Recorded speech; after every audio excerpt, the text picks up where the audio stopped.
Hello, everyone. You know, when they always say the thing that Nigeria is a country where if someone explains Nigeria to you and you understood what the person was explaining, then the person didn't really explain Nigeria to you.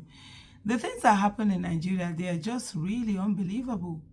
Now we are seeing a governor accusing his predecessor of having a hand in the banditry that have been plaguing the state and everywhere.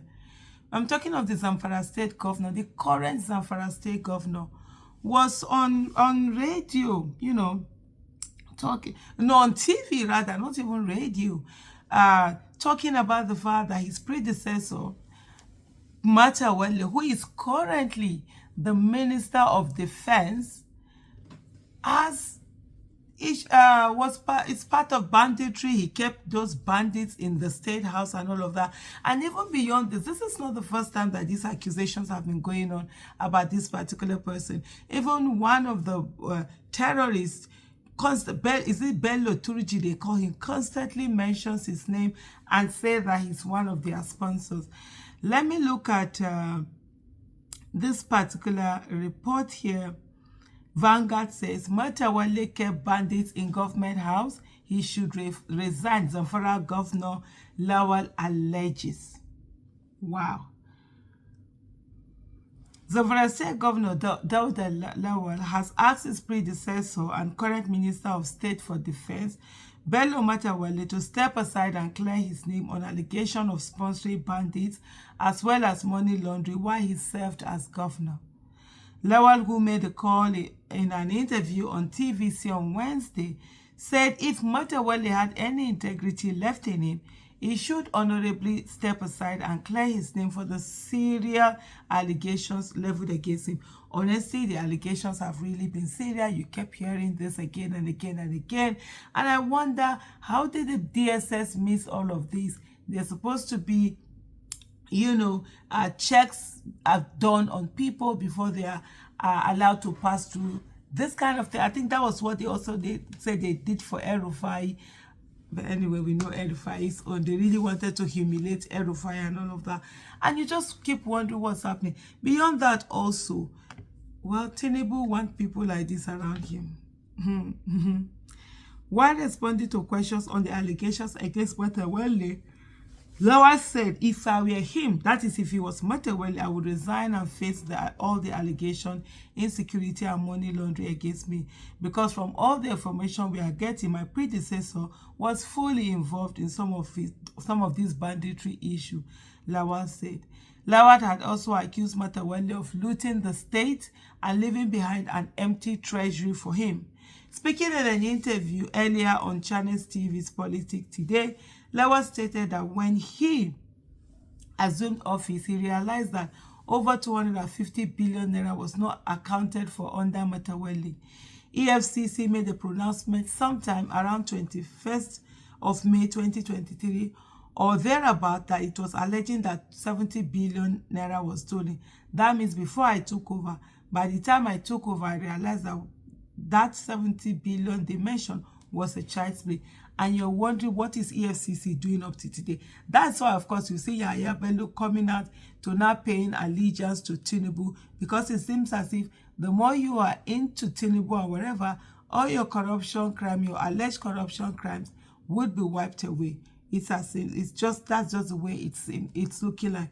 How can someone who is accused of looting his state actually be a minister? But what am I even saying? This is an illegitimate government, so the criminality goes. So far, based on the available records, we realize over 250 billion was not accounted for. It is very funny. Let me explain to you the state I inherited. I inherited a very dysfunctional state. When I took over, there was no 4 million naira in Zamfara state government account, just empty. There was a backlog of salaries for 4 months. For 3 years, none of Zamfara's entities wrote either WAEC or NECO. Can you imagine? 3 years, a whole state, you do not write WAEC or NECO. I had to settle 1.3 billion for NECO and 1.6 billion for WAEC. Some of the students got their certificates after we settled WAEC and NECO, the governor added. when you see things like this, you just wonder. Somebody asked me the other day, said, I think it was even earlier, no, yesterday. He said, amidst all the dysfunction, amidst the fact that things just don't seem to be working, how do you go on? How do you keep hoping that Nigeria will be good? Do you just keep blindly going? And I said to him, for me, this is the thing.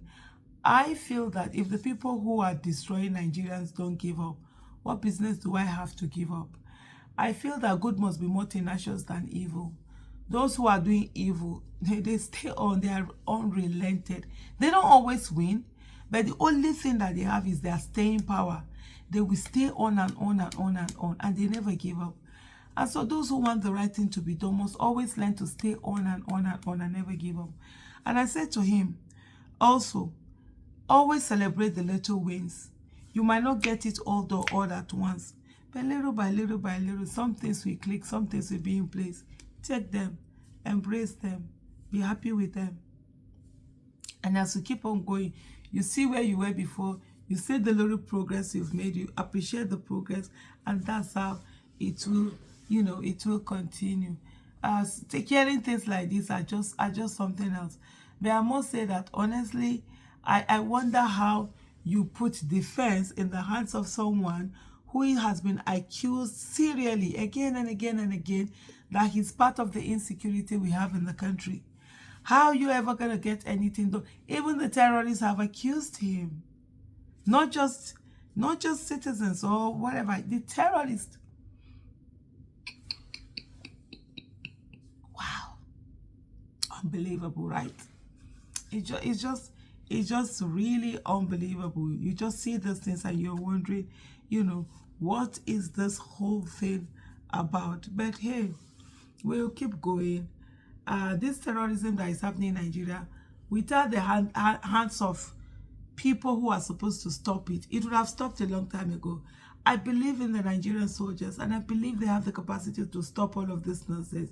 You give them the right equipment, you give them the right instruction, you give them a free hand to go after these people that continue to come after the territorial integrity of our country, that continue to destroy properties, kill people, that has left us, living in fear in our own country. Our soldiers will deal with them. But at the end of the day, our soldiers are always being sabotaged by people who are supposed to be leaders, protecting them and protecting the people. We will get that Nigeria we always yearn for. We will get that Nigeria that is safe, where all of these kind of things will not be allowed to happen. But until we get that Nigeria, none of us have a reason to give up. Thank you so much for watching.